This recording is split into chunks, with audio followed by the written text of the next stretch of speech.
several other members of the community walked out. Right now, what has you upset? Well, two things. One, I want to thank Councilman Cole, Morrison, Spellman for taking a hard road on this issue. They realize what we're fighting here in this city. We're going to call this the master plan of 2010. It's an insult to black people. Leffenwell is a two-faced liar. He and Martinez have worked together on this plot from day one. They are unworthy of public office. I tell you what, this kind of mentality is why we have racism in East Austin, improper facilities, lack of opportunities. These kind of people don't deserve to be public citizens. They're lying and they know it. But you know what? We're going to talk to Vincent because Vincent is honest. Wayne Vincent is very honest. They say what they feel and they do it. These folks are snakes. And let me tell you this also. That you want to pick a fight, you got one now. You got one now. We got the Department of Justice. We got the DA's office. We're going to get these sons of you-know-whats. But primarily, Leffenwell is a coward. He's a snake, and we're going to defeat him. And I would encourage folks, if you're a registered voter, remember Randy Shade. Remember the bicycle man, Chris Riley. Bicycles are more important than black people. Okay? Remember what he did tonight. This is serious. But most of all, Leffenwell stuck his tail between his legs. He is a coward. But you know what? Having said all this, this is being human. We're going to work hard every day with our young folks to teach them proper principles, but also to empower themselves. Some of the guys like this don't deserve to be in public office. We need leadership, and we need fairness. Let me ask you this. You have a chance now to get even more through the eyes of the jury.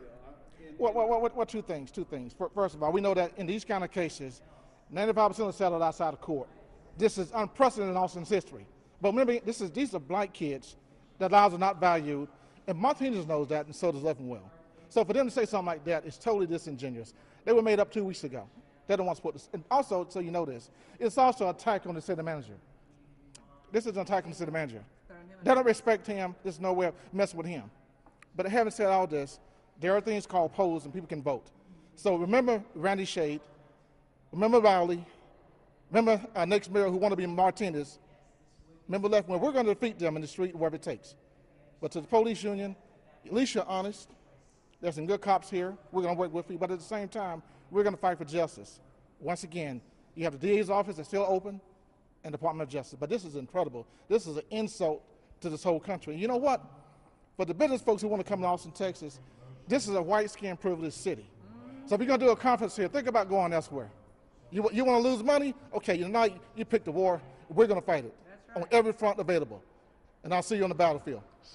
Hey, Nelson, do you know how many in bundled contributions APA gave to Mayor Leffenwell this past election? Well, yeah, and that's a political process. But still, he serves. Look. Also, remember this: black folks in East Austin pay the same tax rate. So you say taxpayer money. We buy things all the time that we don't want. We do it all the time. So what's the difference? We really pay. What's the difference? Okay. Yeah. To get this settlement and to put it away, we're not talking the monetary value. We're talking about having this settlement. The fact that they don't do this.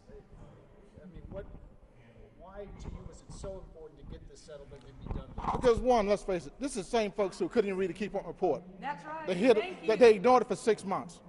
They've not practiced the African-American part of their life in any way financially. They've ignored their own commitment here 5 years ago. These folks are liars. If you make that kind of mistake, then they are liable. They are more liable than the police were in this whole case. So how can you run this city if you don't read your own binding resolutions, you don't invest in equity in each community? These people are hypocrites. But you know what? We know that already. We're trying to work with them. But the bottom line is they're going to have to pay a price for this. And you know what? They're going to have to live with it. Because right now, I'm more convinced than ever, we got to expose these people and make sure from a business standpoint, when you come to this city, remember what they do to black people in Austin, Texas. You want to talk about money? Check your budget next year when you see conventions coming here. So we're going to fight you with money matters. Okay, you picked it. We're going to finish it. What does this mean for East Austin? The city? I know that you guys said that. I don't believe in bargains. I believe in collective bargaining. What is this? This is a legal term.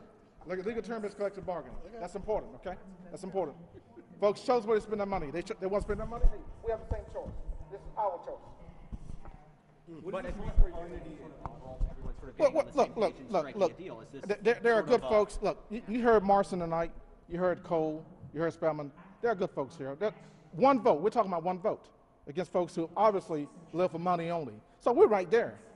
We're not losing any ground at all. We're right there. We just got to work a little bit harder to get good folks in public office. And once again, remember Riley, the bicycle man. That's right. They matter more than black people. Brewster on a Remember Shade and all those folks. You vote them out of office. That's how you fight back. But tonight, we're angry, and we're going to speak our piece. How do you characterize Riley's counter proposal that was introduced? I think he's a coward.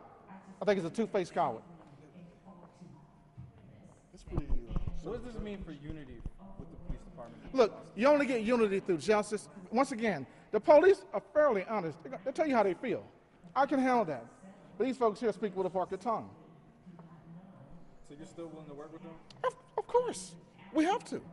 The APA is very serious. Those are the rank and file officers. What I said now is even more important. Now we've got to go into the streets and talk to our young folks. They're going to be there with us. But once again, these guys are honest. I'm not talking to them. We're talking about the politicians here who have a price tag.